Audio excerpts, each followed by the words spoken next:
And this will be fun. I think we just missed the Return to Drangleic event that the community was doing. I think it officially ended on the 13th. But there'll still be people playing, I think, right now. Just lingerers from the event. So we'll see. We might get some unintentional PvP as I go through this one, which I'm fine with.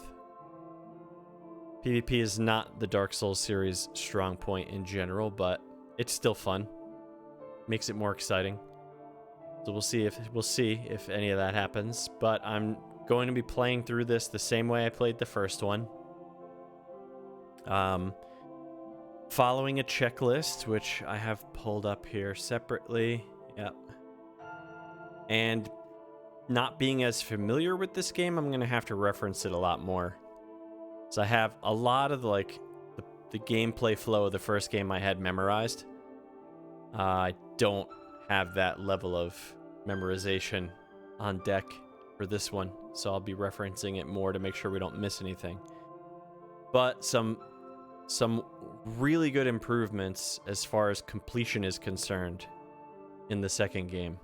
One, I don't have to level up a weapon to max level down every single upgrade path that the game allows. So I think that meant I had to do like 9 or 10 separate weapons in the first game.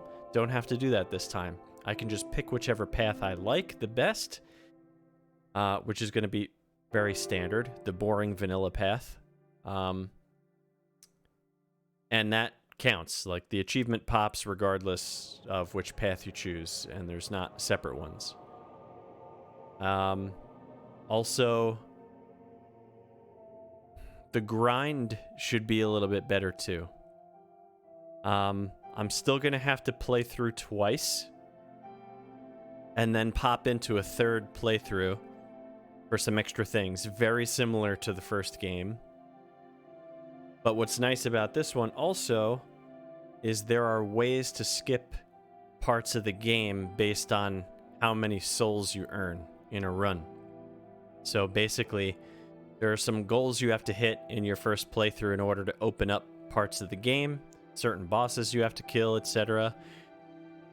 Once you've done it already, the amount of souls you get per kill increases in New Game Plus. So essentially, as soon as you earn 1,000,000 souls in a playthrough, the final areas of the game unlock as if you had killed the bosses on the way. So there's multiple paths to the end, basically.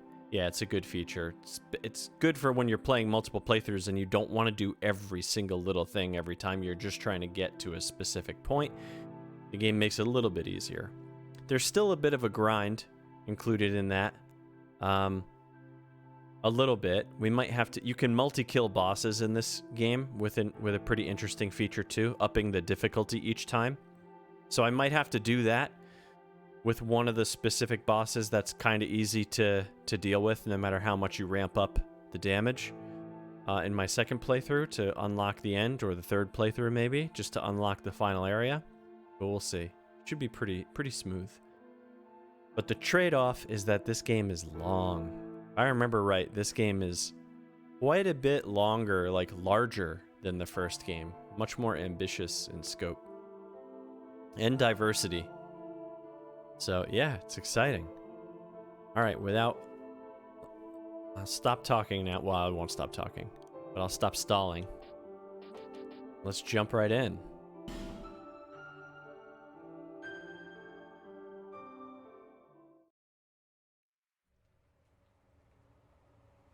Perhaps you've seen it, maybe in a dream, a murky, forgotten land.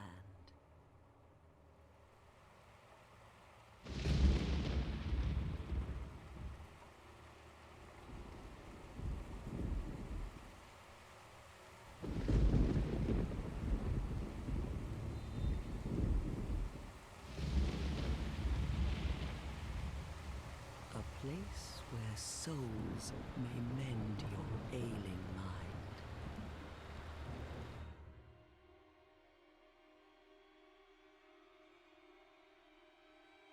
You will lose everything.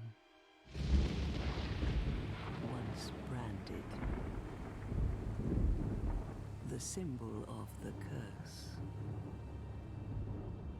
An augur of darkness.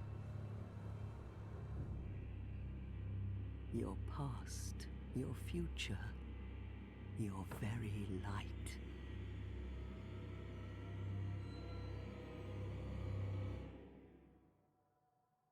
None will have meaning, and you won't even care. By then, you'll be something other than human. A thing that feeds on souls, a hollow.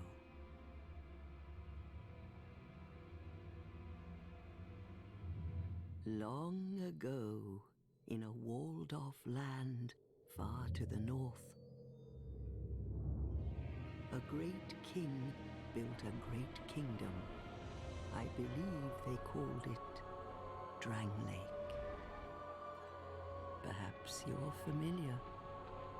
No, how could you be? But one day, you will stand before its decrepit gate without really knowing why.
Like a moth drawn to a flame,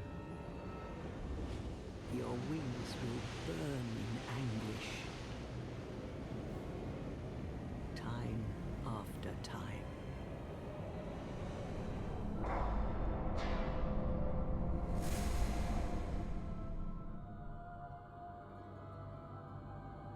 For that is your fate. The fate of the cursed.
Yes.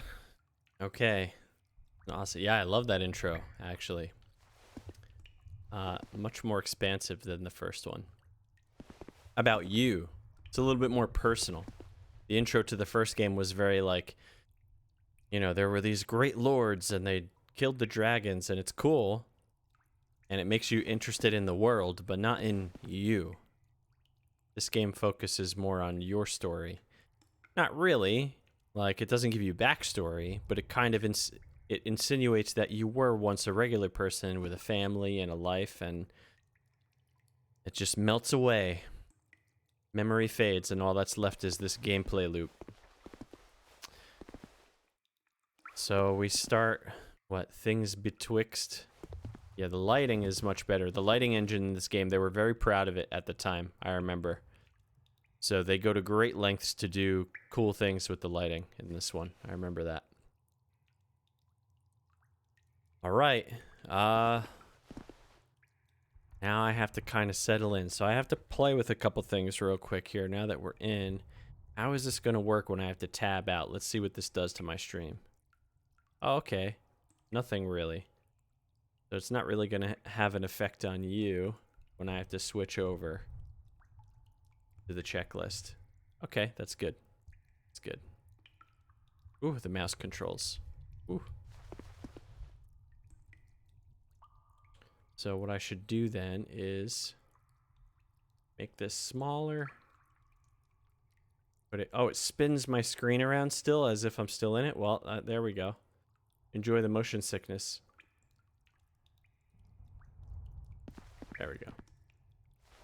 Yeah, being an older game, it doesn't really play well with like multiple monitors. Apparently, it doesn't have like a borderless full screen mode where I can move my mouse outside of the game window and still control things. So that's going to be fun when I have to tab over. Hopefully, it's not too often. All right, let's get things positioned a little better. Yeah, so I'm tabbed out of the game. You don't notice it. I'm messing with my browser window to deal with my checklist, and you're seeing everything spin around like extremely nauseatingly because the mouse still controls the game even though it's outside of the game window.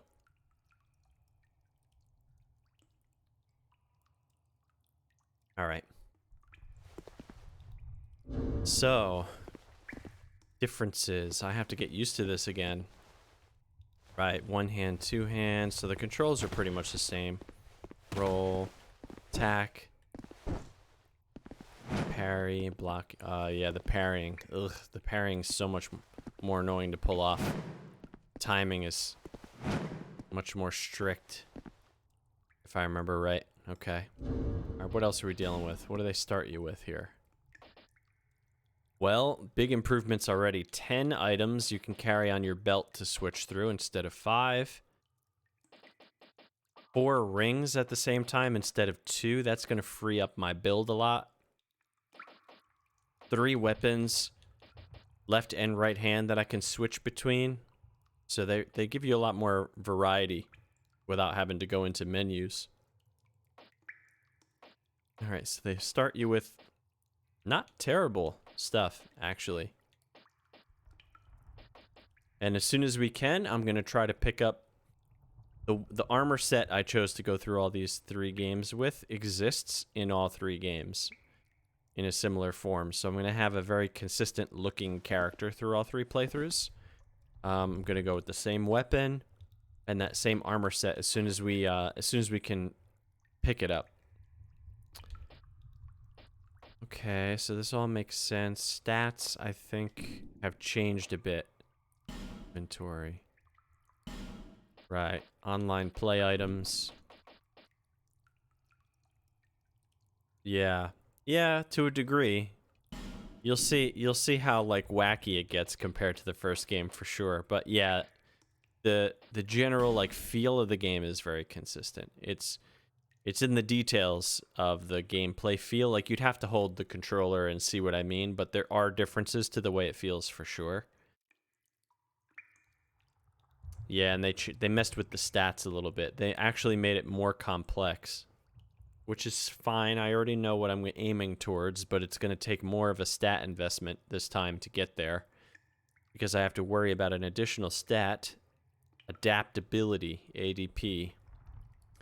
So they added in a stat this time around that controls how many invincibility frames you get when you roll. It's an interesting concept, but it's also annoying because they gamified something that came standard in the original Dark Souls. So in the original Dark Souls, no matter what, when you roll, you're invincible at a certain point during your roll. It's how I was able to dodge a lot of the attacks that looked like they went right through me. In this game, that's a stat. That's tied to a stat. So in the beginning, it may look like you're rolling through something, but you don't actually get that same invincibility like that you do in the roll in the other game. So I'm going to be getting hit when I don't expect it. It's probably going to take me time to like, no pun intended, adapt. to this game's feel, at least until I pump a bunch of points into adaptability to get my iframes. Okay. I think I'm ready to start going for it. I think there's another way to stand in this game too, where you can like go into power stance for dual wielding. This game was heavy on dual wielding. All right, well, we'll see. We'll see how it goes. All right, let's see. There's not much here in the beginning. This much I do remember. Hello. Hi. I think they leave you alone if you don't bug them. Yeah. All right. Here we go. Rusted coin.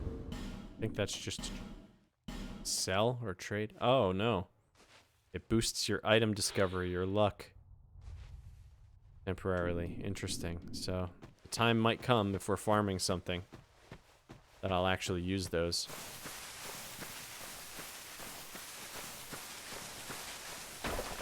Okay. Yep.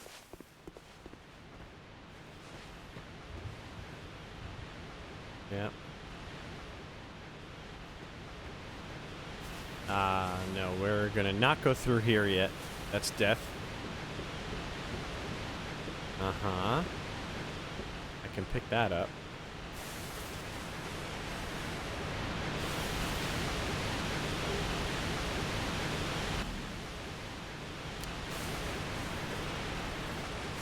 Okay. That's actually important. Alright, let's head in the house.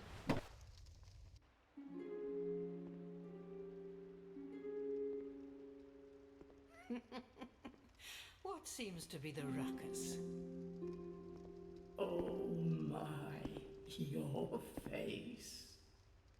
The face of the curse. It's an undead. An undead has come to play. They all end up here. All the ones like you. You spoke to that kind old dear, didn't you?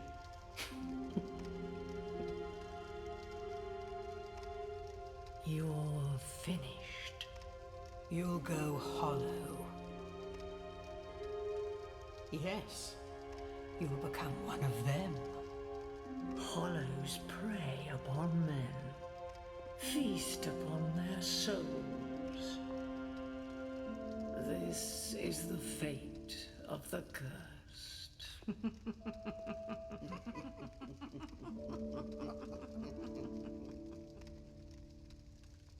What is your name?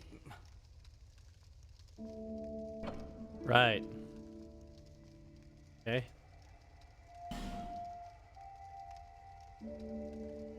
There we go. Yes, I'm sure. At least you know your own name. Here's your reward for sharing. It's a human effigy. Take a closer look. Who do you think it's supposed to be?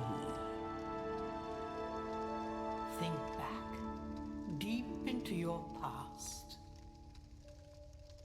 Yes, it's an effigy of you.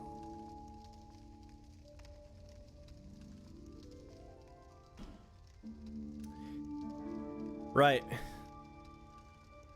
So they build character creation into the narrative a little bit too.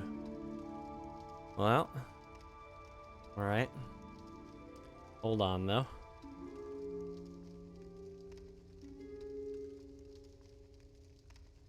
Go. Take this opportunity while I'm in a menu to mess with things. It seems that when you're in a menu, the game plays a little bit nicer with the mouse.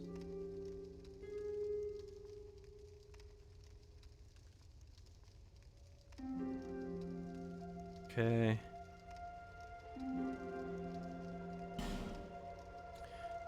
All right. So we're gonna go, well, let's see what the stat spread looks like.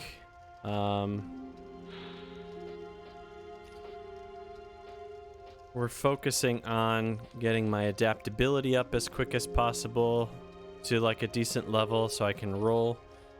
And we're gonna do the same build as the last game, split my points between strength and dexterity pretty evenly. You coming on camera, buddy? Well, that'll be a first. You want to appear? You want to make an appearance?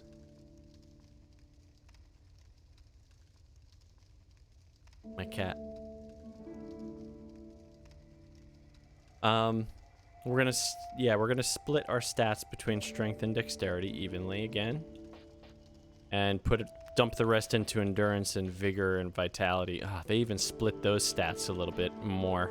So this is gonna be a big spread of stats this time around. That's okay.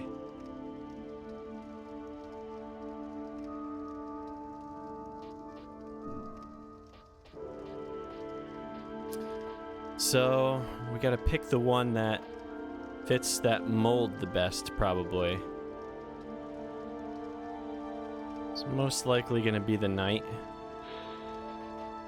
We're gonna need... That's the other thing, too. In the first game, I needed 25 faith just to get into a covenant. This game makes that a lot easier. To get the spells and what you need to expose yourself to all the different things to get full completion, you only need, I think, 8 or 10 in each of the spell-related stats, so it's pretty low. Oh god, do we do deprived for the meme and just start with nothing? No. I'm not doing that.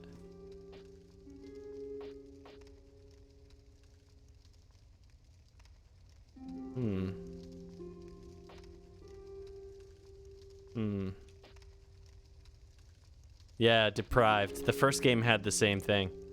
Nothing to fight with except life-affirming flesh. They start you with basically nothing, but an even stat spread, so that you have a blank slate to build it the way you want. But the beginning is quite a bit tougher when you have literally nothing until you start finding items. I think we're probably gonna go knight. They don't even give you a shield when you pick knight, huh? And if you pick warrior, they give you a broken sword. This game. I mean, maybe swordsman is the way to go then. Let's see. That's such a good spread, though.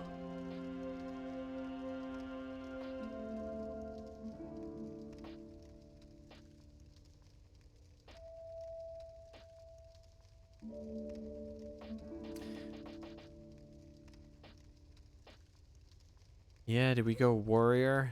At least it starts you with a decent shield, even though the weapon is garbage.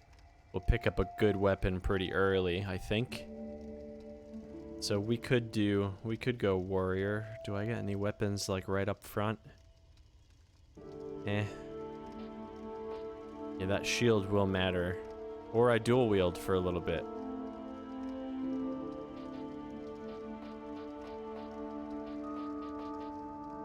Yeah, we'll go warrior. Gift. Right, you can start with an okay ring. A human effigy, which will get 1,000,000. Yeah, dual wielding is cool, but I'm not going for that in the long haul.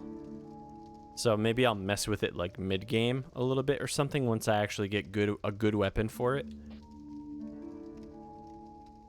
They give you a pretty nice, like, Darth Maul twin blade at some point in the game, so maybe that's when I'll mess with dual wielding a little bit.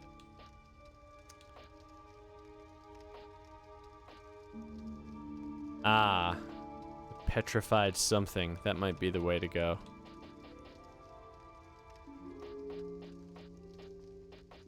Yeah, I figured it would.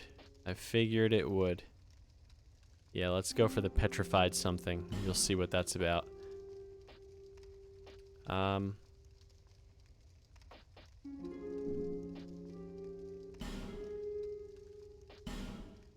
Yeah, do I really care that much about all this? Not really. I think we'll just go for an average build. Ripped or normal? Yeah, let's go normal. Ah, okay, so origin, right?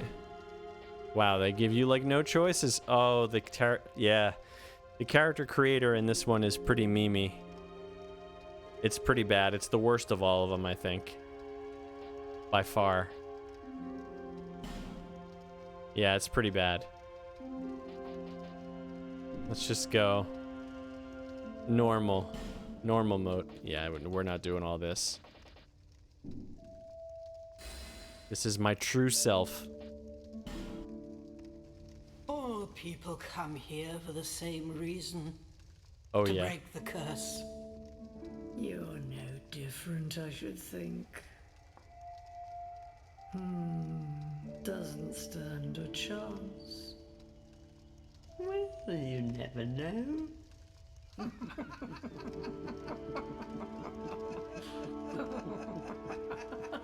Ladies. Is it that funny? Go through the door and trot along to the kingdom. But remember, hold on to your souls. They're all that keep you from going hollow. Oh, I'll fool you no longer. You lose your souls. All of them. Over and over again. Wow. I forgot how heavy-handed they are with it in the beginning. This game is hard, boy. You're gonna die. Yeah, yep. It's pretty intense. Wait till we get to Dark Souls 3. And the options. But it's not as memey. Like, the looks aren't as, like, questionable. Alright, here we are, our true self. Created a character, so... Yeah, okay. Oh, dual wield my shield? Alright, two-hand my shield, huh? Oh. This could work, actually. Literally just going with, like, shield strikes. It's viable. Oh, yeah. There we go. Begins. Alright, so they do front load you with a lot more story stuff. That does not continue, though. This is a limbo. A link between Drangleic and the outer world. Fair traveler, I know that you must have a story. Why else would you visit such a place? This lost, decayed kingdom. Oh, we're online now, boy. There's another player. So people are playing. Yeah, so we didn't get to see that in the first game. But you're going to see phantoms of other players who are currently playing right now. And who knows, maybe there'll be some PvP. Hey, Gills. How's it going?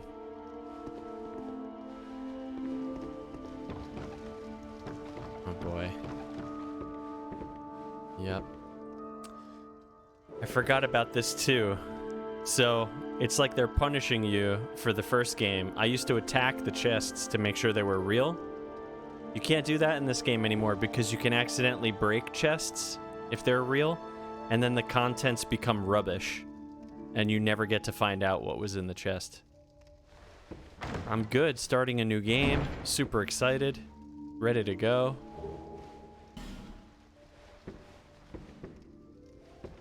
Yeah, that was just another player who happened to be, like, in close proximity to me in their playthrough, so you see them temporarily. When they join, they look like their character, but they're brightly colored to indicate what type of experience you're having at that time. So if they invade you for PvP, they're red. if they join you to co-op, they're usually like white, or if they're in certain co-op covenants, they might be gold or blue. So there's various colors they can be based on like they're standing in a covenant or what type of interaction you're having with them. All right, let's see.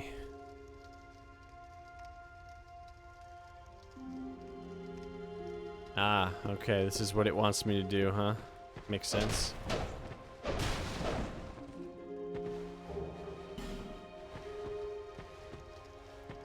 Tutorials.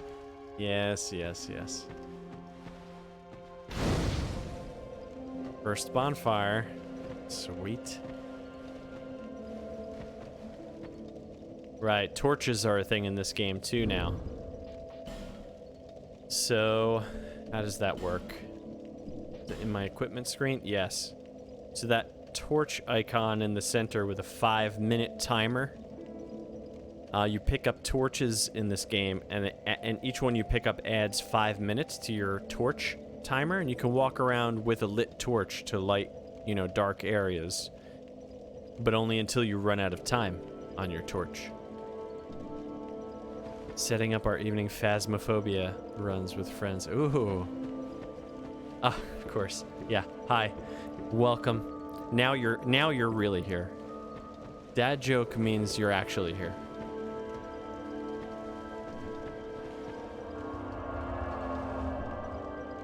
Bonfire lit. All right. So let's go back. Let's go back and do a couple things I skipped on my way in. And here we go. Let's see. Let's see if I remember how to play this. Because this is not something you should really do this early. But I wants the ring. I want the ring he's guarding. Hello. Hello. Ah. Getting grabby. The very first enemy.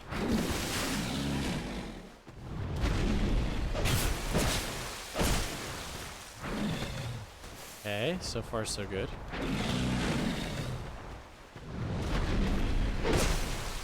Okay, this is gonna take a year. No.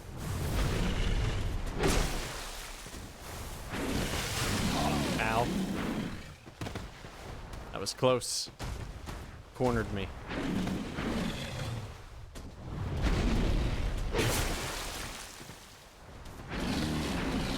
I don't know why I'm using my shield, as if that's gonna help against this guy.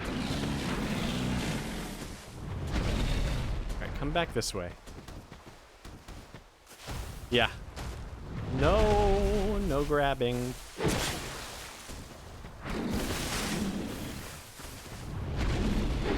Okay, we're good so far. Oh my god.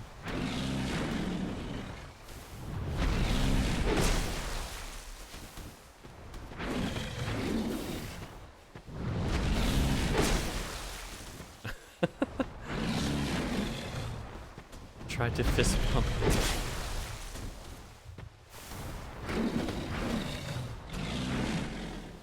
Uh-oh. Ow. I don't have an Estus flask yet. I have life gems. And they're finite. What a hard life. Oh, it's got me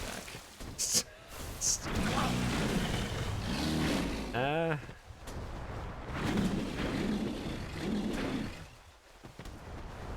No. Come on. Do the fall. Why'd you stop falling? Yes. No. What'd I say? No grabbing. Yes.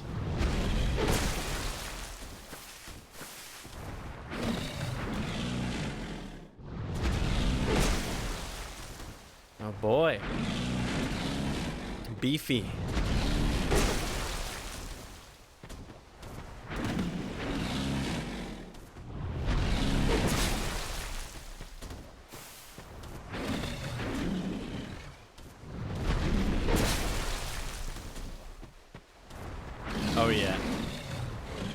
Oh no, I shouldn't have attacked.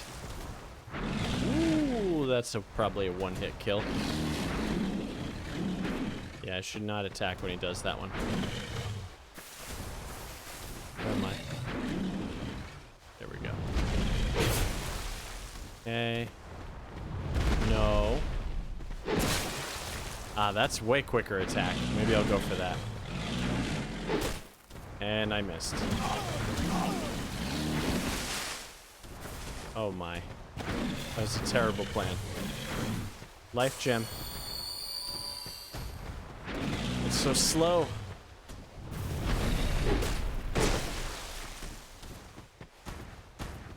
What? Why? Attack.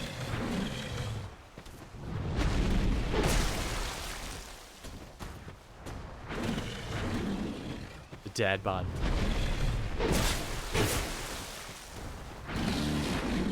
Oh my. Oh. I lived. Yes, the stone ring. Not intended for this early in the game, so apparently I remember how to play. What does this do? Reduce enemy poise. Oh, that's gonna be good. Stun lock. It's time to stun lock. Oh boy. Okay. Right. I missed so many of these comments because I was so focused. Rhino, bear, pig. Already we have the triple animal.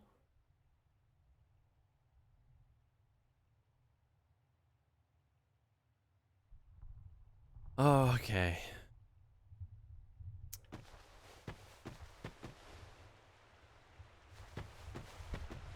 Well, stone ring. Is there anything else secret to get before I move on?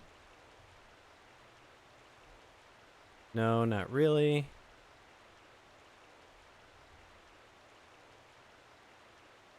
Yeah, okay. Nope, that was all we needed here.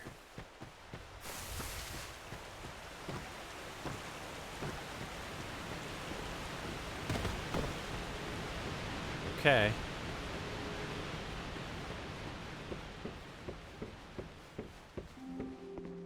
Yeah, no Estus flask yet, so I'm wasting life gems. I mean, I feel like you get 1,000,000 of them. Oh, right. You can warp between any bonfire right from the beginning of the game. That's gonna be handy. I have to see...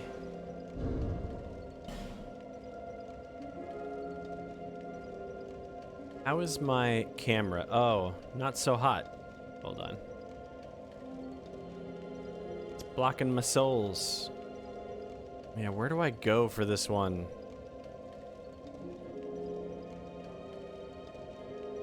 Blocking my stuff. Well, that's gonna go away when I unpause. So.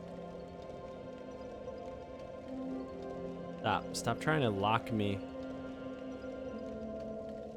There we go. That's a little better.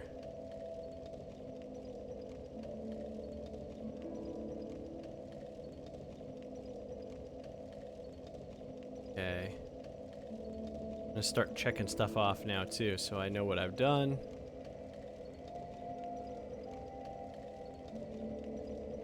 Yep. Okay. I figured out how to make my mouse play nice with the game. We're getting somewhere. Alright. Onward. Oh. Yeah. Yeah. Alright, so this is like the tutorial. I know. We had tornado warnings earlier. Thankfully that passed. But now it is getting stormy now. So yeah, we'll see. Let me know if it starts being terrible. What? Something just died. And I got souls. Thank you, game. Yeah, if it starts being terrible, I'm watching my bit rate. If it starts getting really bad, I'll just cut it short. I saw... I have no idea. Something died. Alright. Tutorial. Tutorial sections commence. Come on. Let's see, can I parry? Ah, I remembered how to parry. Maybe not, maybe not. Too late. Too early. Oh my god, the parry window is short. There we go.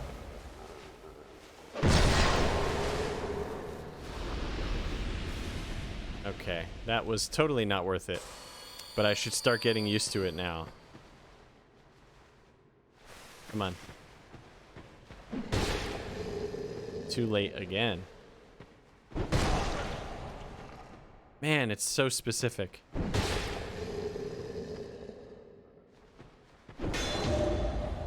Yeah, that's rough. That's gonna be a beast to get used to. I may not be parrying as much in this game as I did in the first one. It might be all about rolling. Rolling and blocking.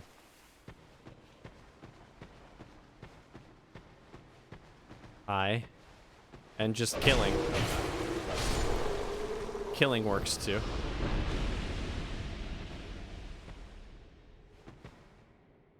Oh yeah. Yeah, the timing is like super specific apparently. Hi.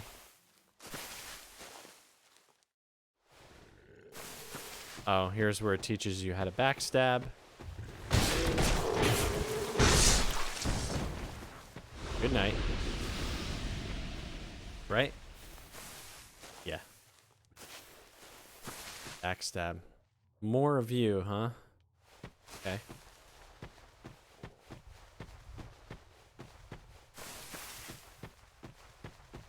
Aha. Dagger. Is that better than my broken sword? No? Okay, the backstabs are stronger, but it's worse? It's worse than literally a broken hilt? Okay. Oh no.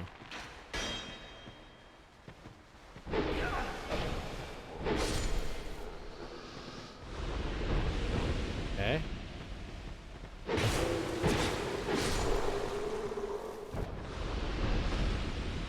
Okay, just trying out the different attacks. Two-handing, strong attacks, weak attacks. I'm getting used to it again. Backstep.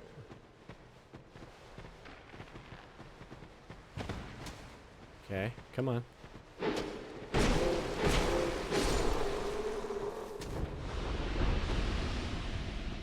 Okay. What if I use my shield? Wow. That totally works.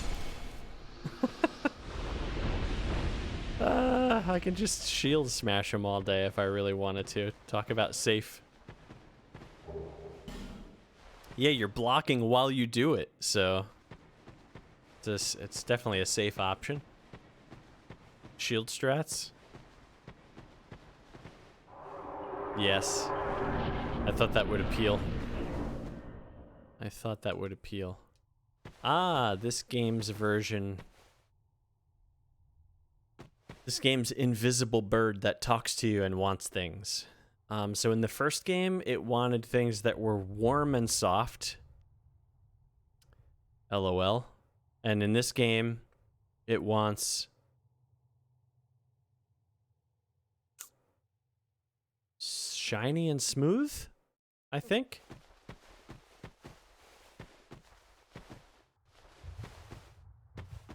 Yes, you! Give us Silky! Yeah, silky and smooth items. Yeah. Apparently. Alright, so we got a smooth and silky stone. Gee, I wonder if that works.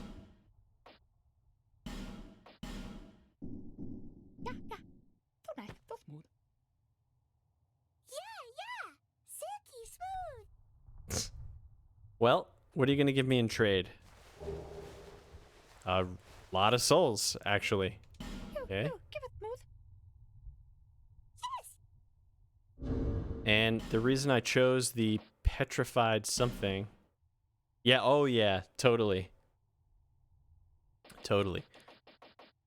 I chose the petrified something because apparently this counts as a silky and or smooth item with a chance for a really good trade. So let's see. Yeah, silky smooth. Oh, Japan. Oh!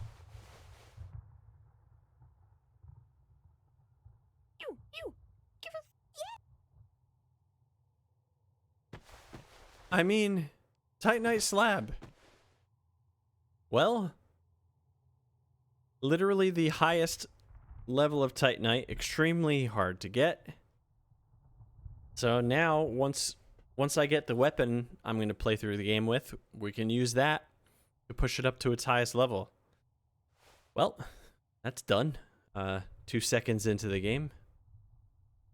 Cool. Alright, now what does it want me to do? Ah, right, I forgot. There's a little drop here for a extra hidden item. Yep. Thank you. Okay. Now back to the main path. Yeah. That's the first tutorial section down. Here's the second one. I need a life gem.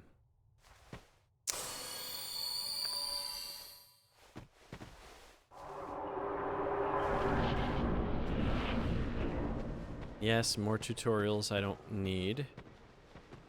Hello?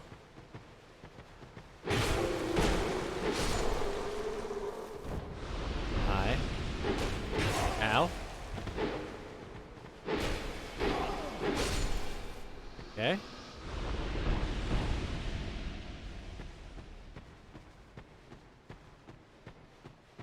Right, teaching you how to jump.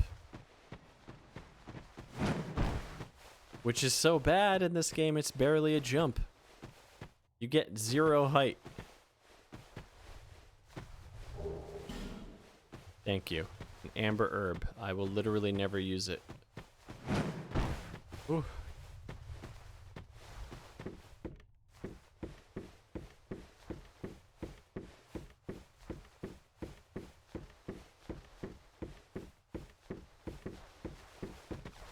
Okay, what are you teaching me? Yes, plunging attack. Attack while falling. Guard break. Oh, right. So no more kicking. Now it's a little backhand. You break someone's guard. Right, parry. I've been trying to parry. It's just really tough to pull off. Can I plunging attack on you? Is that why the game taught me that? Yep. Good, good. Let's parry. Can I parry? Can I figure out the timing? Can you attack me? You're so passive. Superhero landing. Yeah, but it didn't kill the guy. Way too early. Terrible. Come on. This parry timing. It's, yeah, nope. I'm done. Done parrying. This is gonna be a no parry run, apparently. Oh, there was another player? Ah, I forget what that's like. Cracked red eye orb. That's for invading other people's games, which we're not gonna do. Whose fault is that? Yeah. I guess it was my fault. That's fair.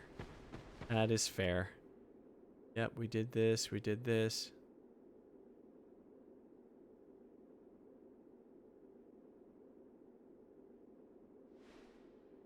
But I can't do that yet, game. Alright.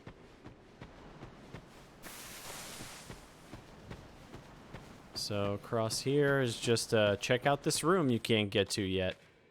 With our old friends. The weird frogs that curse you. No thanks. Yep, they're back. Of all the enemy types to bring back, like, identical to the first game, that's what they go with. So, the way the game gates off certain sections is it puts petrified people in the way. It is not a statue. It is a petrified something. Person. Enemy. Whatever. You need a certain item to cure the petrification. But they, you know, very subtly just put petrified people in front of doors and fog walls. Like, nope, can't go here yet.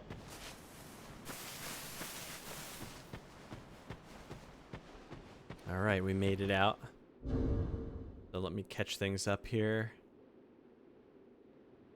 Yeah, I can't open that yet, so we'll be back. We'll be back once I have... once I can get through that gate, basically.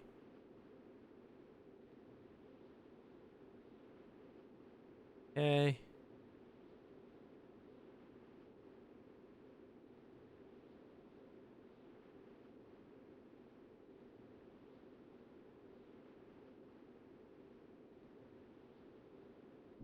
Okay. We're back. Ah, I'm gonna see player messages too, so you want to see how the people like to troll you. Message ahead, therefore be wary of message. Thanks. Thanks, guy. How useful. Wow, look, 9 million more messages. Hooray for Hidden Path. No hidden path. Visions of death.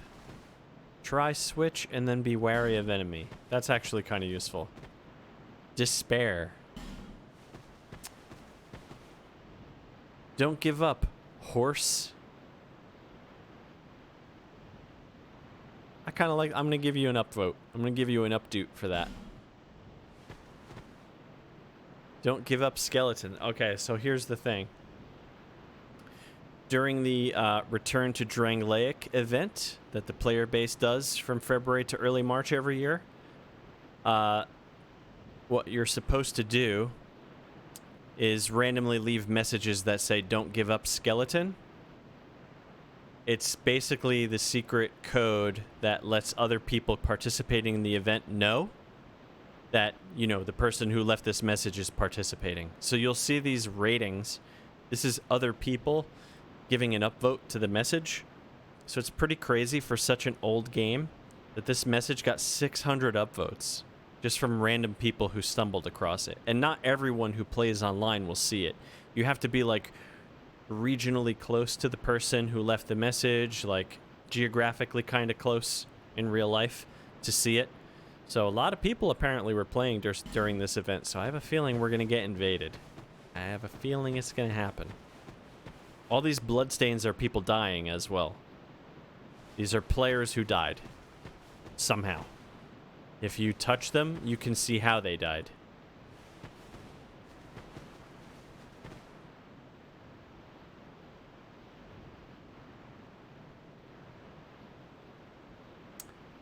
Well, apparently by getting destroyed in one hit by something. Probably another player invading him. So, here we go. Yep. Well, that's true. Safe zone ahead. Try arm. Yeah. Brace the sun. Oh, there we go. The lighting engine.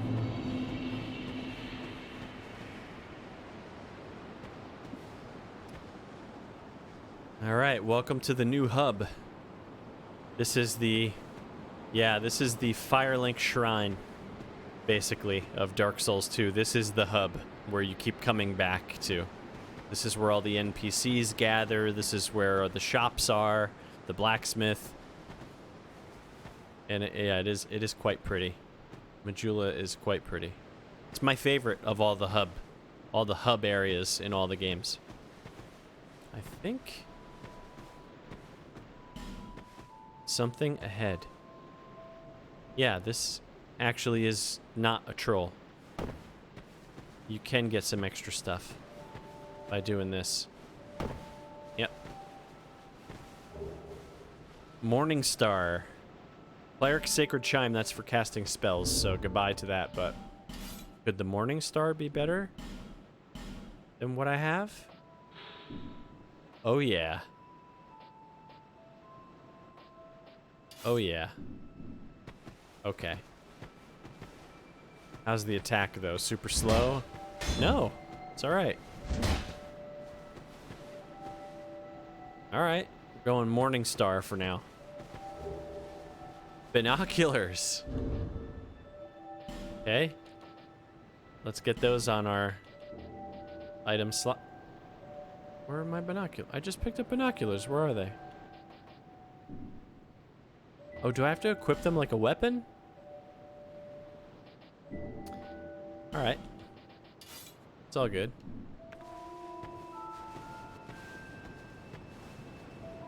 Now I can zoom. My character? Yeah, there's a little bit of that. A way uglier Steve Rogers, but I see it. I see it. Okay, let's get back on the path. Yep. A lot of people dying in Majula somehow. What are you, walking off the edge? Who are you fighting? Oh. You're not fighting anyone. You're just swinging your weapon and falling off the edge. Good job, buddy.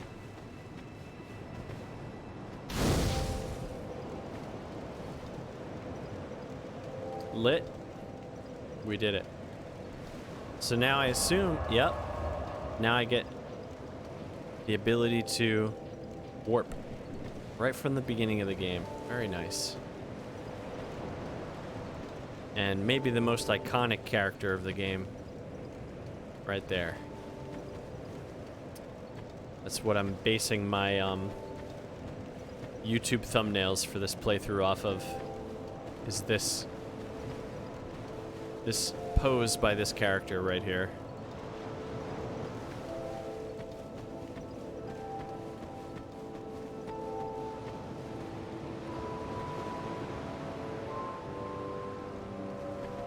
Hello.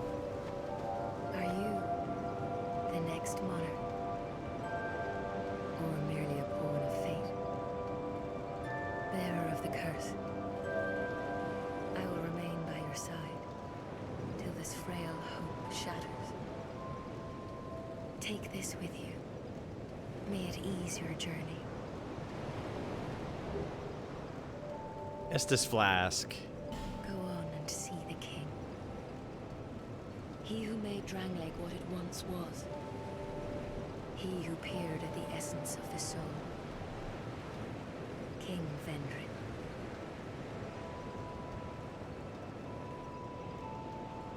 Right. So she gives you your Estus Flask. She gives you the very, very sparse story elements for the most part, and she levels you up. So a lot going on here. I just got an Estus Flask. Let's definitely get that on my bar here. Just to be more punishing also, in the first Dark Souls, your Estus Flask, when you rested at a bonfire, you would automatically refill it to 5 uses. And then if you kindled, you could get 10 uses, and then later in the game you could up that to 15 and 20. This game gives you 1 use. 1. And you have to find items in the world that incrementally add uses to your Estus Flask. So you start with 1. It's pretty brutal.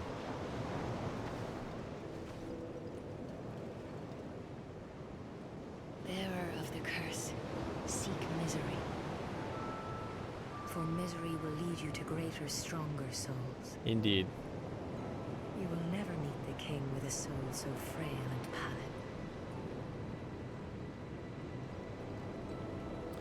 That's a good point. Need to kill bosses and gather souls. Seek those whose names are unutterable. The four endowed with immense souls. Their souls will serve as beacons. Once you have found them, return here to me, so that hope will not fade away. Will do. Kill the 4 important bosses. Sounds familiar. Bearer of the curse. Seek souls. Larger, more powerful souls. Seek the king.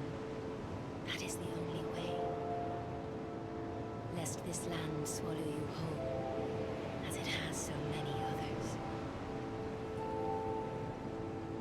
So although things are different now, and we're many, many, many years removed from the original Dark Souls, the cycle is still similar. There are 4 bosses out there with strong souls, which basically means they kill everyone that comes their way and get stronger along the way by doing it. And the goal is to kill the 4 main bosses and then go seek the king. Very similar to killing the 4 lords and then seeking Gwyn, essentially the king, in the first game. So the cycle still follows the same path, even though we're so far removed. Alright, so she'll level us up. She'll upgrade our Estus Flask once I find those items to do so. But I should be able to afford to level a little bit. Do I do that yet? Yeah. It's adaptability I want. Oh god, I'm already level 12, so it's going to be expensive to level.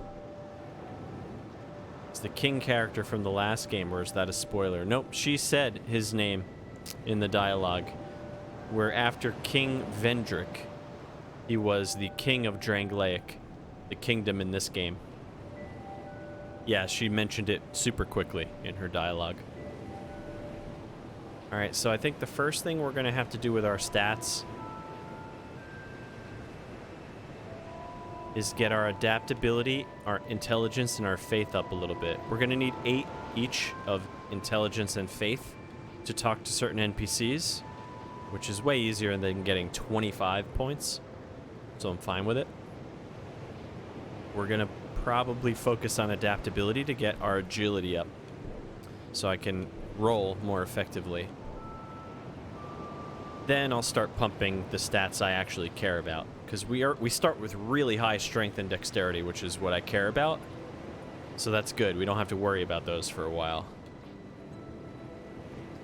All right, let's start with the one, well, no, adaptability. Let's start with that.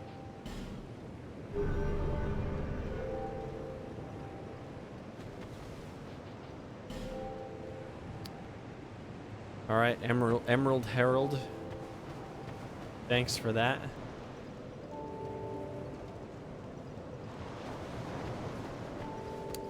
Right, so we'll explore the rest of this village shortly. There's more going on here. But first, and there's so many ways to go right from the beginning. We can go this way, which is not where I came from, even though it may seem like it is. We can go this way, where I'm about to go. We can go that way, through that doorway. Or we can go down here. Into the well of death. Which we are not going to do. Not for a while, I don't think. So let's head up here for now.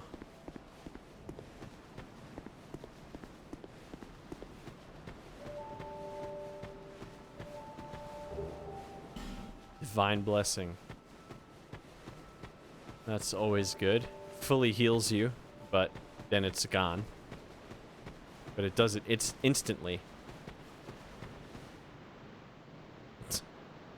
Hurrah for sadness, and then keep moving. Cool.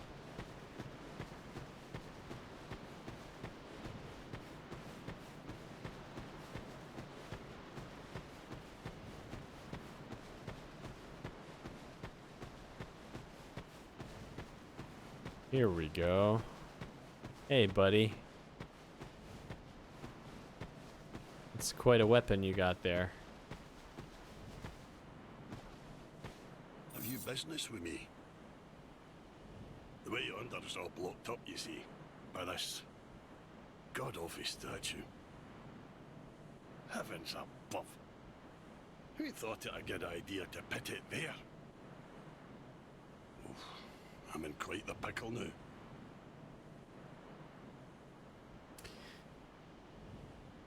How Scottish. A short, stocky dude with a Scottish accent.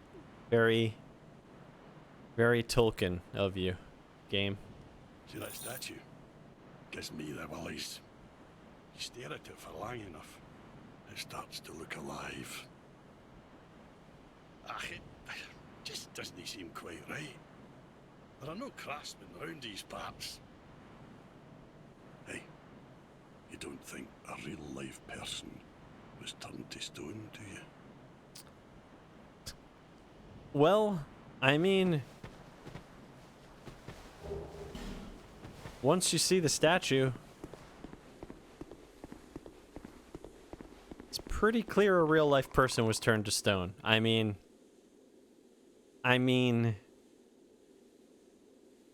it's literally about to pull a lever. Something tells me it's a real-life person turned to stone. Yeah, a statue indeed. Yeah, I hate this room. Alright, does the checklist really want me to deal with this room right now? Oh, here we go. Someone else is here. Don't give up, skeleton.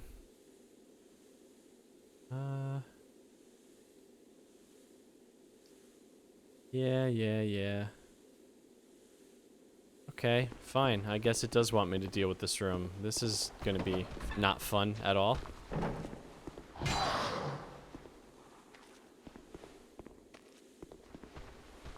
Maybe I can kill you quickly? Nope.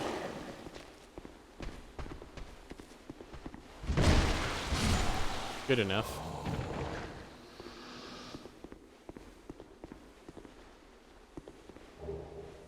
Lloyd's talismans, that maybe come in handy if I have to end up PvPing.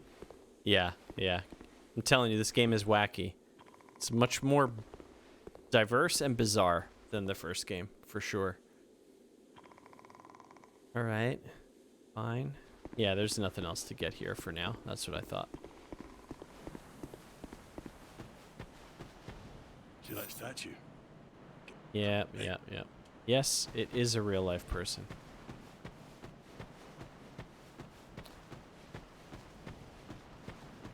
Alright, so talking to him triggered a little bit of progression, basically.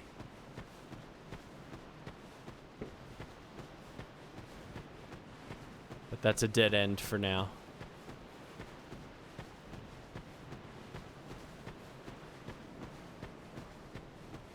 Alright, so we're back in Majula. Yep. So let's explore the town. Let's start talking to the few people who are here.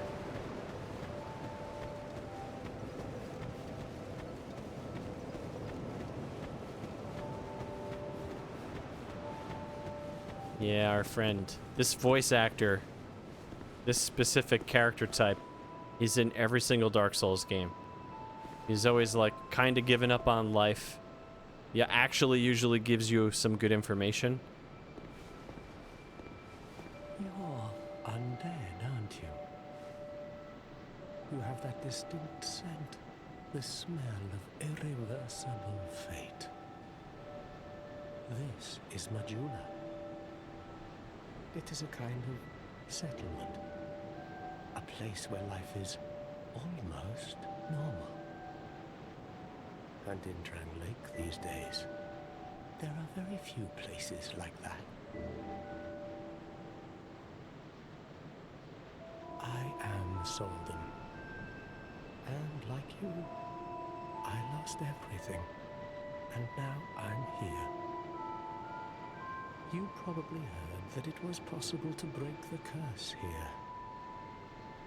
Well, That's not true at all. There's nothing here for you, me, or anybody. What a downer.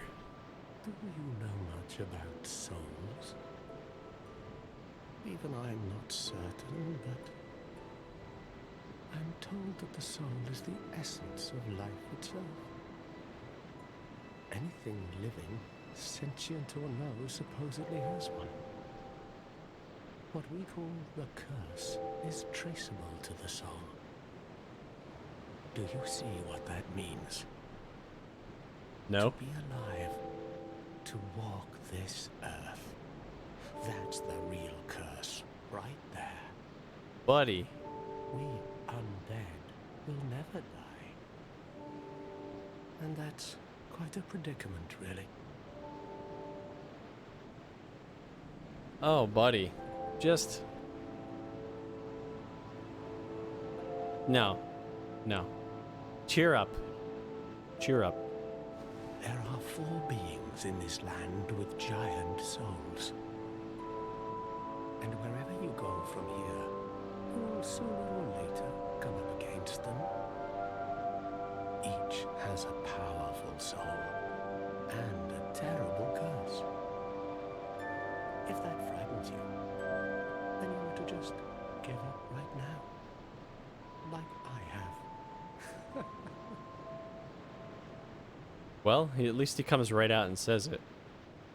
Do you ever cry out for help? The journey of an undead is long and treacherous. You'll face invaders from other worlds at every turn. Probably. If you need help, why not proclaim faith in the Blue Sentinels? When you face danger, the Blue Sentinels will come to your aid. Protection is yours, if you wish. You need only accept their kind embrace. All right, first covenant.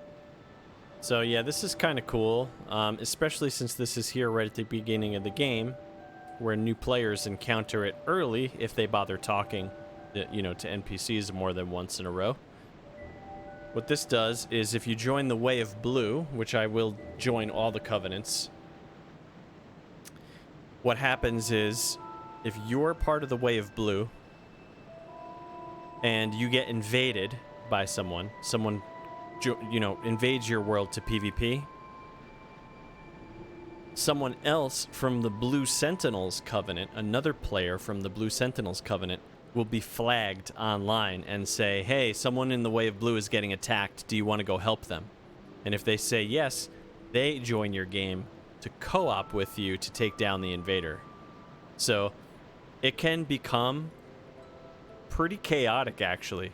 And it's a great, it's really a good mechanic. Back when this game was like had a lot more players, you would see large groups of people sometimes playing because someone would invade and then a Blue Sentinel would come, but that allows another invader to invade you because it's 2-on-1, and then another Blue Sentinel might come in, so it becomes pretty chaotic sometimes. But yeah, it's a cool idea, and it protects new players, you know, from people just trying to gank, basically. It doesn't always work. There has to be other Blue Sentinel players playing, and they have to actually say yes to the prompt. But back in the day when this game was new, more often than not, it actually did work out.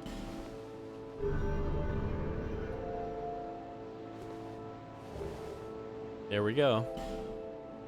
That is a wise decision. People are weak, but the Blue Sentinels watch over us in their benevolence.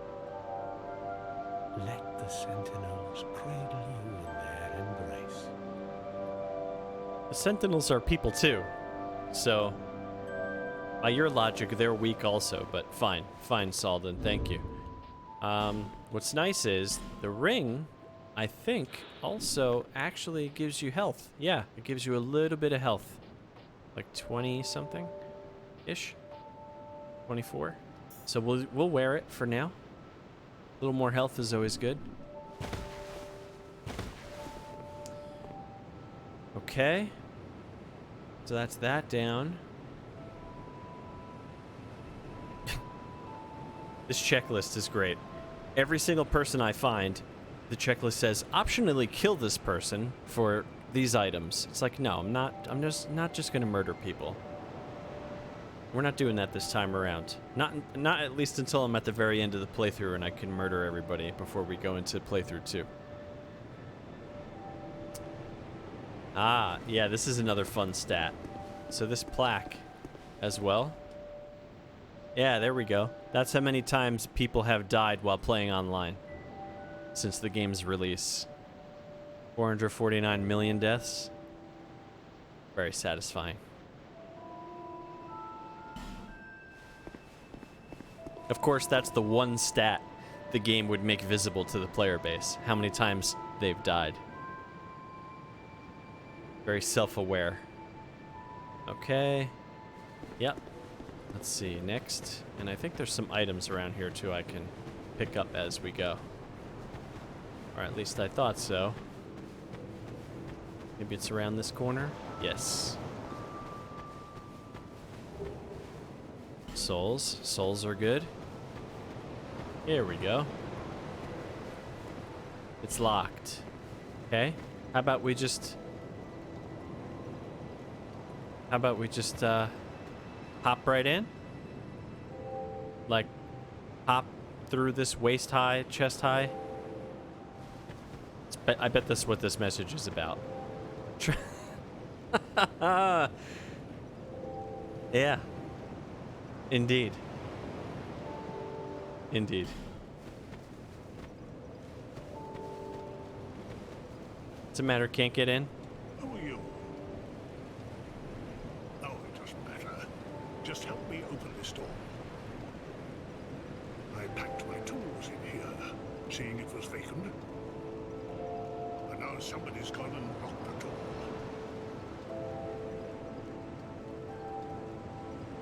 I'm a blacksmith. I'm nothing without my tools. Bring me the key. Chop chop. Yeah. Sure, I'll get right on that. Actually, I do want to get right on that. We need the blacksmith. Okay. Let me check something here.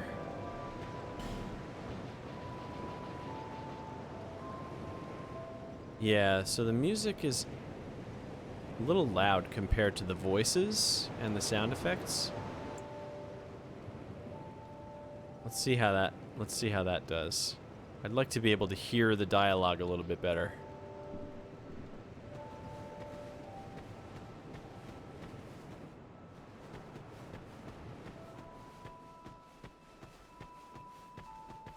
All right, more stuff to get. Yes, indeed. Yep.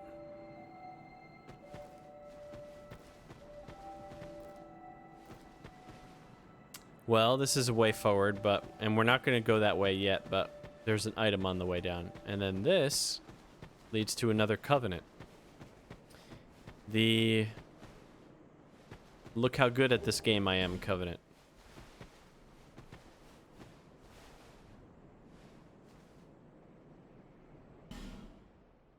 Yeah.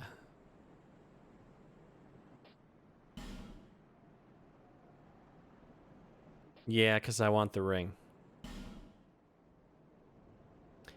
How 3 separate prompts? Yeah, we're going to switch right back to the Way of Blue. Don't worry. But I want the Champion's Tablet. So, this covenant makes the game substantially harder. It's like turning it into hard mode, basically. But when you kill certain bosses, they drop an additional item called an Awe Stone. And offering the Awe Stones here rank you up in the Covenant and get you additional items. There's a really good ring if you rank up enough. Stuff like that. And I think the item that it gave me... Yeah. So the item it gives you shows you a list of all the players who have joined the Covenant and how much of the game through multiple playthroughs they've completed while in hard mode, basically. So you could compete on a leaderboard, essentially, of like clearing content on hard mode against other players. It's pretty fun. We ain't doing it. That's not what this playthrough is about. But I did want the tablet. And now we'll switch. We'll go talk to our sad boy and switch right back to the Way of Blue. I like also in this game you can tell what covenant you're in by the symbol in the top left of the screen. You'll notice that it changes based on whether I'm in a covenant and which covenant I'm in. So that symbol at the top right of like the beacon of light at the top of a tower-ish thing is the Covenant of Champions, and it will change now when I rejoin the Way of Blue. Do you feel it suits me just fine? As I've nothing left anyway. It will grow on you, this place. Give it some time. Yep. Well, wait. Learn gesture. Hey. Did I miss any other gestures?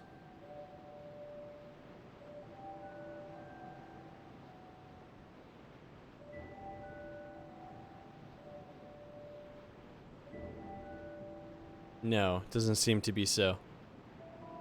A gesture? I'll show you. Yeah, let's join the Way of Blue again, so that I'm not in hard mode anymore. Thank you. May you find peace. So gestures are for playing online. Since the Dark Souls games do not allow voice chat while you're playing online, because they don't want players like discussing strategies. They want you to feel isolated, even if you're in a group. You also can't...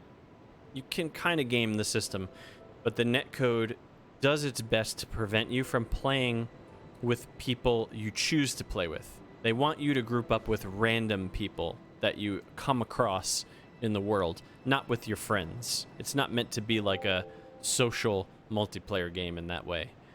So you can co-op and you can invade, but it's random who you end up joined up with. And no voice chat. In fact, if you join a party, like if you're playing on a console and you join a party while you're playing this game, or any of these games, it kicks you out of the game to the main menu. So it doesn't allow you to do it. It doesn't even allow you to circumvent it. I mean, on PC, you could always just join Discord or something, but nothing they can do about that. Gestures are your way of, like, emoting, basically. Visually communicating with the people that you're playing with.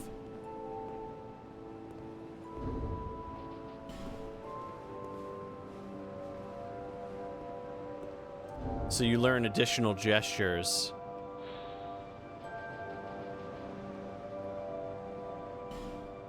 From NPCs.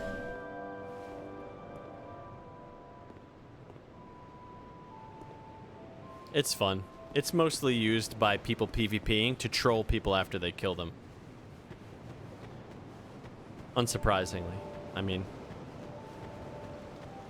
you know, it's the internet age. That's the way she goes. Alright, so we did all that. Yeah, so now let's head down this way. That's how Fable did it. Yeah, that's right. Forgot about that. That is kind of similar to how Fable did it.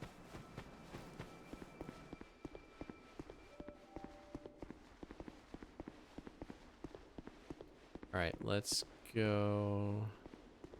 Right, this is another way you can go if you could manipulate this console. There's 2 exits out of here, but we can only go this way for now. So if I make my way down here, there should be an item along the way. Might not be too useful to me, because I picked one of the few character types that starts with a shield. Yeah, here we go.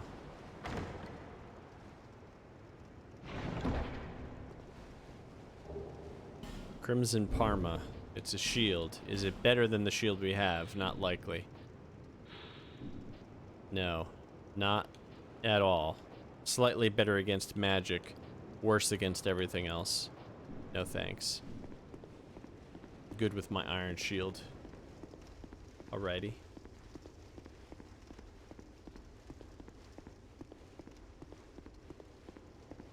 Let's talk to another one of our townspeople-ish. Know what you would call this, a town resident?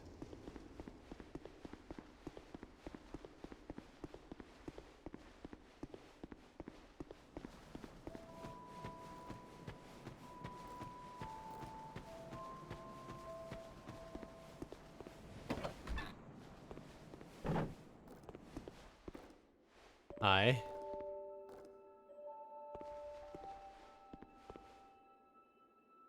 Oh, undead are we?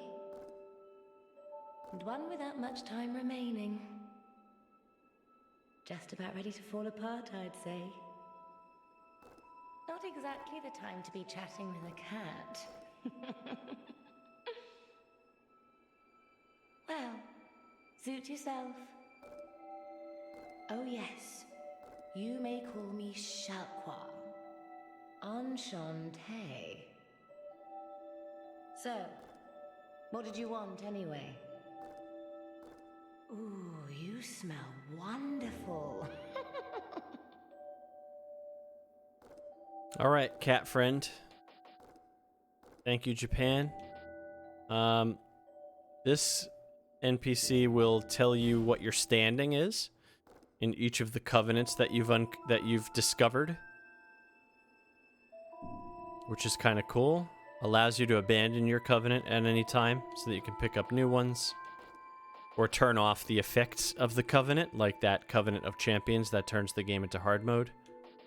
And she sells some really good stuff that's way too expensive for us right now. This ring, especially, that lets you fall further without taking damage. That's going to come in handy later on when we have to drop into that well.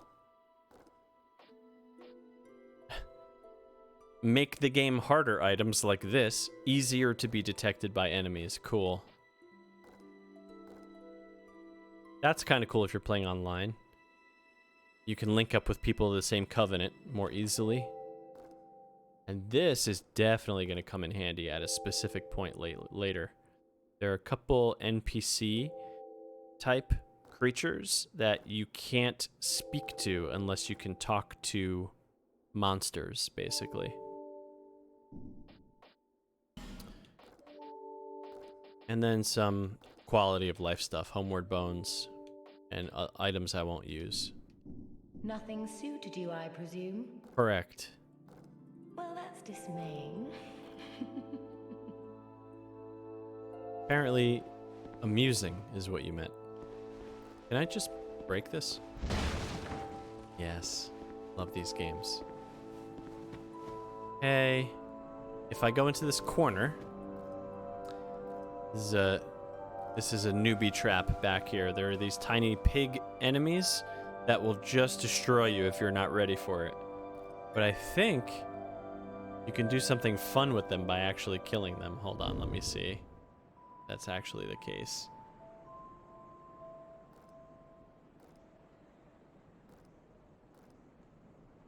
Ah.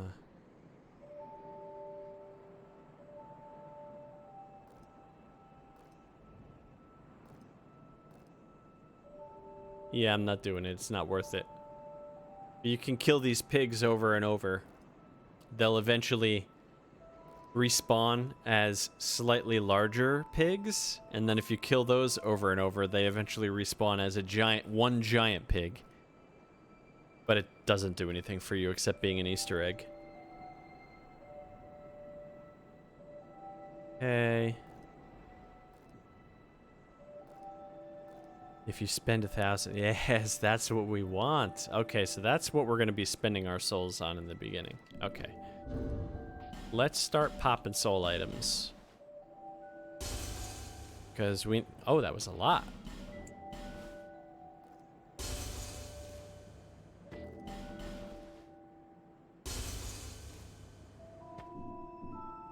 Okay. Because let's talk to one of our other,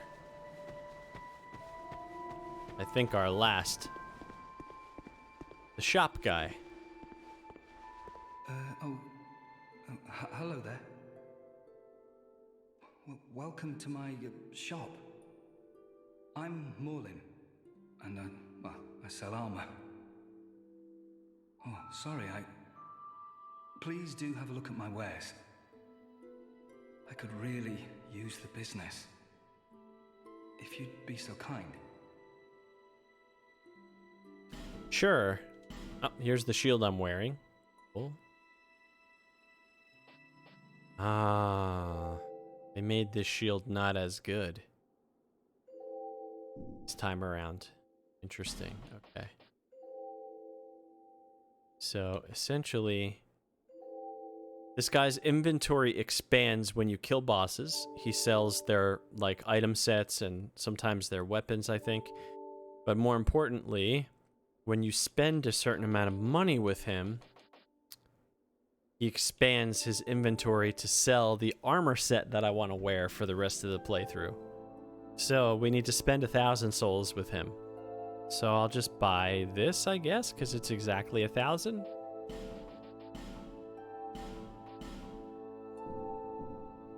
Thanks very much. You're welcome. So we'll go rest at the bonfire in a minute, and then when I go back to him after, like, saving the world state... Ooh, a Titanite shard. That'll be good. He should have slightly different dialogue. He gets more confident the more you shop with him. He starts off being like, please buy from me. And he ends up being like, who are you? Stop wasting my time. I'm too important. Buy something or get out.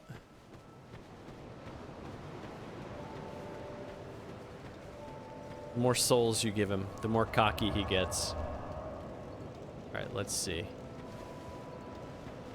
That 1,000 souls should have triggered his next phase. And I forgot to do this too. Little world interactivity moment here. Hey, there we go.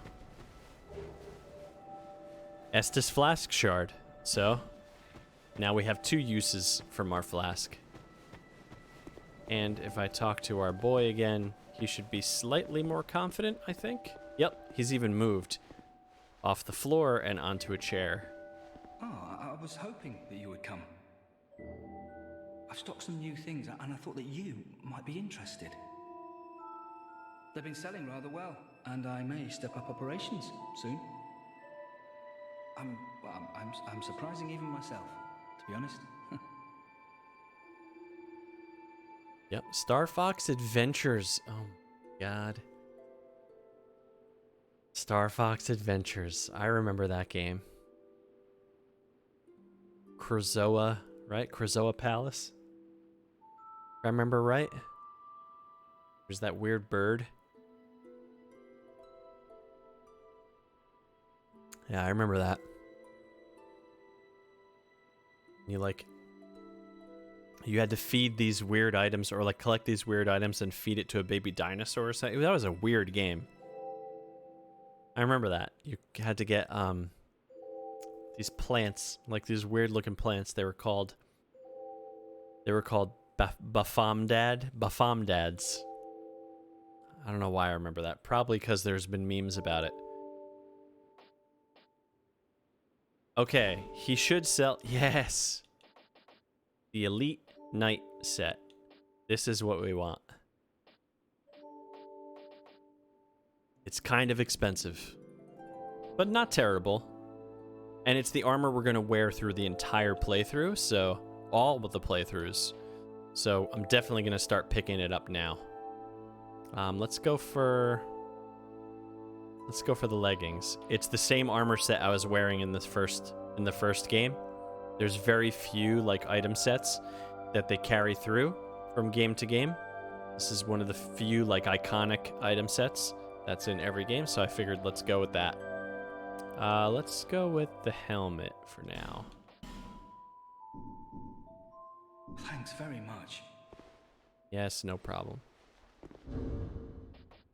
Can I equip that helmet without being, like, too heavy? Yeah, I can. Oh, and it's already quite a bit better than what I'm wearing. In most ways. Okay. And, yeah, there it is. We're back. Kinda. It looks terrible with the rest of this armor, but we're gonna roll with it for now. Shiny new helm with the rest of my rags. Alright, alright. We're getting somewhere. Okay.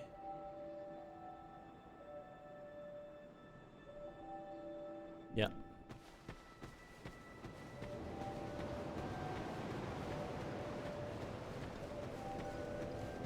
Okay. Let's upgrade our Estus flask.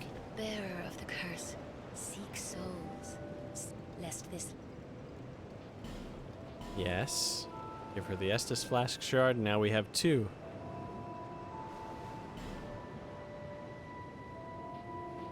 And I think we can level with our spare souls too. Yeah, we can.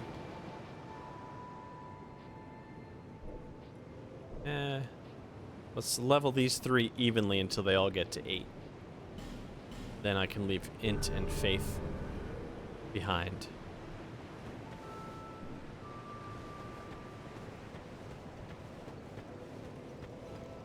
Alright. Oh. Nice. Fashion souls. Alright, I'm going to start going down the actual path that we're going to take now out of Majula into the first real area.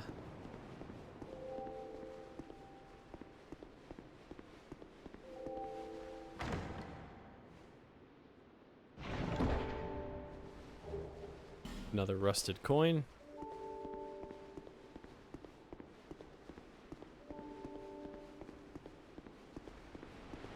That never opens.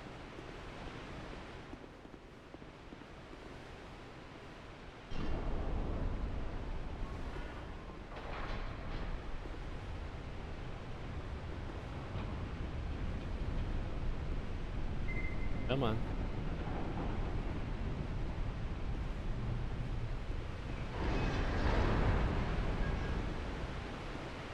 Okay.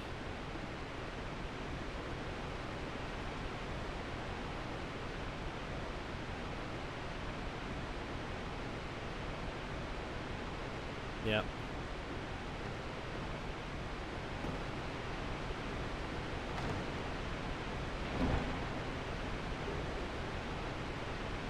So the human effigies are this game's version of humanity. It's how you turn human, basically. This game has a slightly different mechanic than the original did. In the first game, whether you were human or not basically only affected your ability to play online and interact with, like, symbols on the ground to summon help from either players or NPCs, stuff like that. This game is different. Whether you're human or not, you are susceptible to online play. You can't protect yourself by just not being human. You start the game in human mode, which we are right now, which means you can have 100% of your potential health. Every time you die, your maximum health is reduced by 10% down to a minimum of 50%. So after you die 5 times, you're now at 50% max health, unless you use a human effigy to remove that restriction and push your maximum back up to 100%. So you basically get a scaling penalty for dying the first 5 times. And then using a human effigy removes that penalty, no matter how harsh it is. Okay, Forest of Fallen Giants. You, I don't want you yet. Please. I want you first. Please. Good one.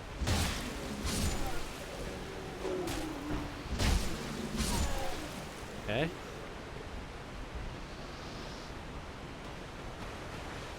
Now maybe I'll deal... No, there's a sleeping guy over here, I think. Yep. I remember. Ooh. Gloves. Cool. There's no way those are good. Now I'll deal with you. You see me?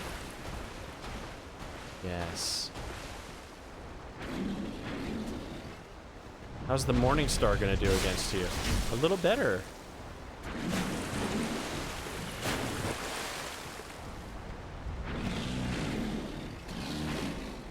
Oh, that swing is terrible.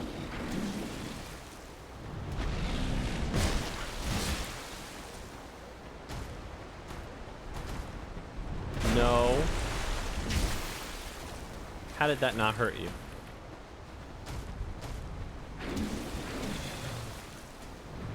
Oof. Alright, this is not going well.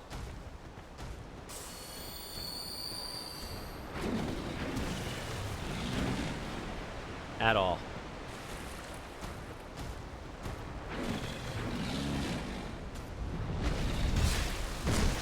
Okay, okay.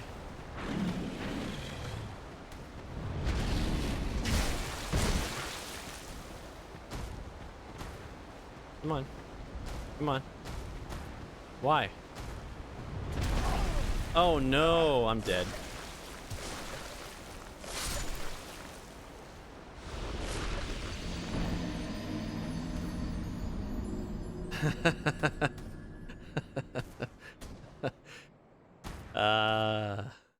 Yeah. Yeah. Okay. Well, it was bound to happen. Yeah, and as you can kind of see, my health, maybe it's 5% per death, but yeah, it's hard to tell whether that's actually 10%. But you can kind of see that my maximum health is a little bit lower. Oh yeah, he just ate me up. He just like gnawed on me with his back teeth. It's alright. We got it. Don't necessarily have to kill those big guys, but I kind of want the practice. Like, I'd rather fight the tougher enemies now. Get a feel for the game again. Get used to, like, the slightly different controls, like the slightly different timings, hitboxes.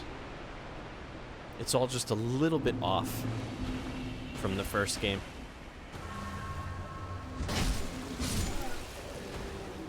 Okay, we got our souls back.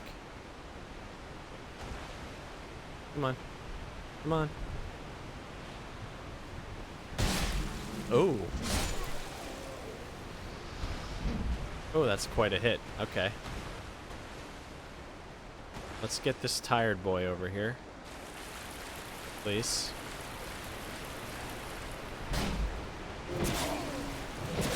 You know.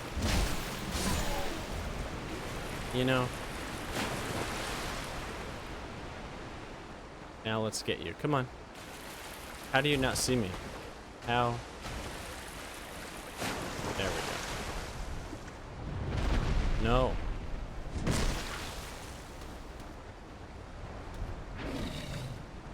No.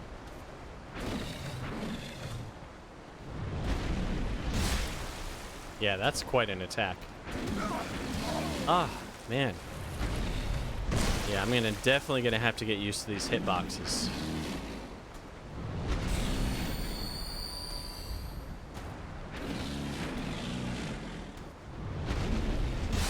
And the effectiveness of my rolling, or lack thereof. No! No one wants it.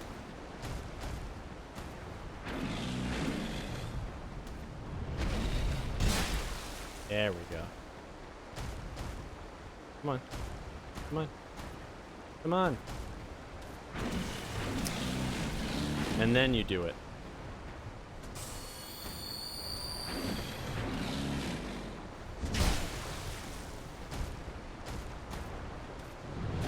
No.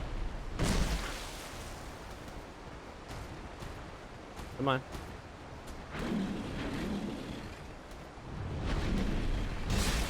Yes. Come on. Come on.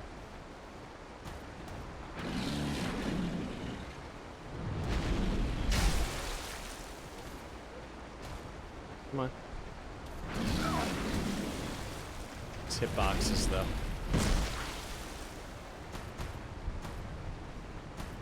Come on.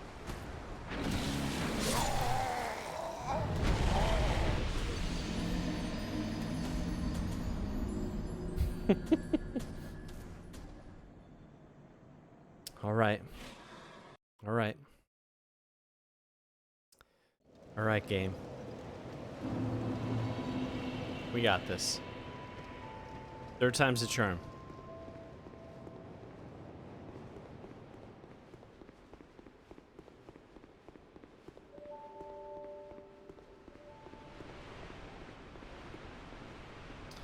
Yeah, it's partially it's the hitboxes. Like I'm so now like in Dark Souls 1 mode. I'm just expecting to be able to roll easily out of an attack like that. But now not so much. If my body literally has 1 pixel in range, even during the roll, it's still gonna hit me. I'm just not used to it yet. I have to literally stay completely out of range, at least until my adaptability is high enough that my roll actually functions like an evade. What, am I weaker too? Okay. Come on.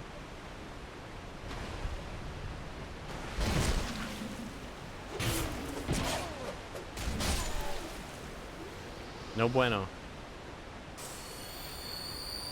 Okay. Come.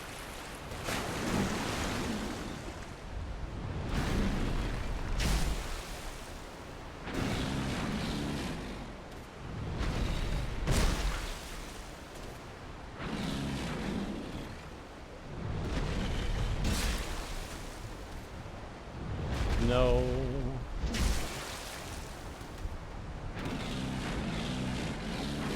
No.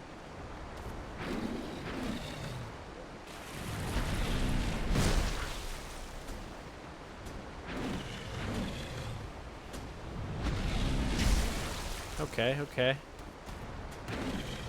That was close, that was close.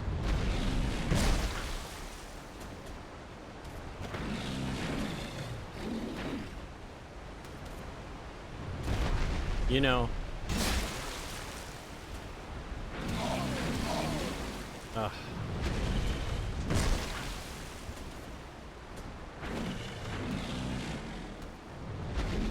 Yeah, I can't afford to get hit again at that point. That's death. Really?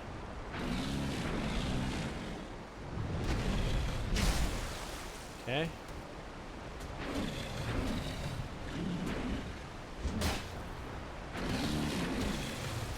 Yeah. That's why you don't attack. Oh my. When the third hit is a swing.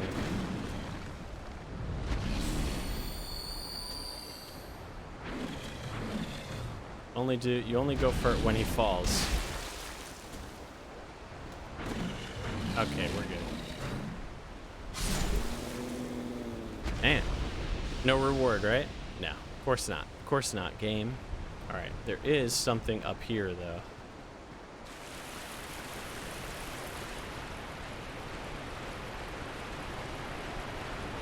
Yes, back in this room.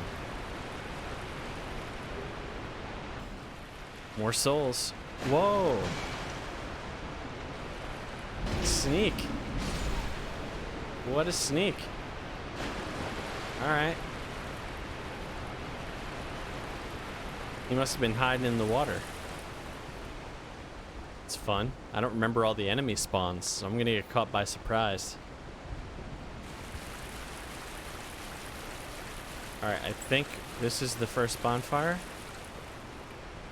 Yes, okay. Okay.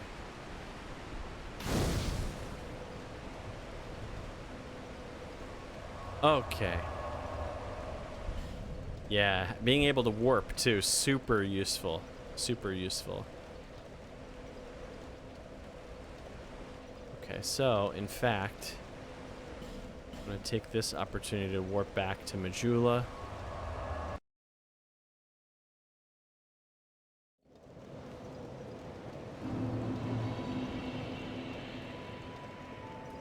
Hello, standing right over me. Bearer of the curse, seek less.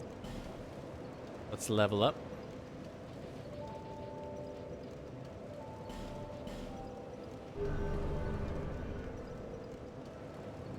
Okay. All right, and I think this is a good place to end it for tonight. I think we've been going for like 2 hours now, I think. If I'm not mistaken. Check my stuff here. Yeah, that's about right. So yeah, I think this is a good place to stop for now. I just wanted to get my feet wet, get my character created, start getting a feel for the game again, kind of take my time, like ease myself back into it, check out the hub, talk a little bit about like the differences between the first 2 games and the new mechanics and all that. And yeah, my opinion at the time this came out, like some people were upset with this one. Dark Souls had a humongous, very loyal following pretty much right away. And you know, people don't like change. People have valid complaints about the differences in the game for sure. Like some of the hitboxes are definitely wonky. You know, this game is a little bit more, like it's longer, but it's not as interconnected of a world. You go down different spokes from like a central path. I was just kind of showing you that like Majula is here and we can go this way or this way or this way. And you have a little bit more of like spokes on a wheel pathing in this game. Like you just follow a certain path until you get to its end and then you warp back to Majula and try a new path. But I like that. That's fun. It's like you go off on different adventures and you see where it takes you.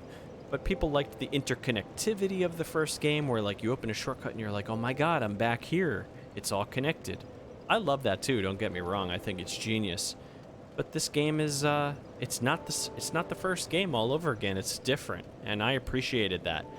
It was a little bit of a breath of fresh air to not just play the same game over again with slight differences, but truly a fresh, new experience. And they took some chances. Some of them didn't work. Most of them did, in my opinion. And yeah, a lot of that are the reasons why this is my favorite game in the series, because I loved the first one. I still do. But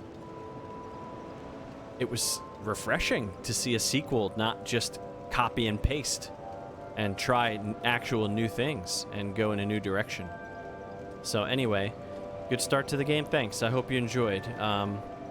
Yeah, anyone who stopped in or anyone who's watching, I hope you're all enjoying.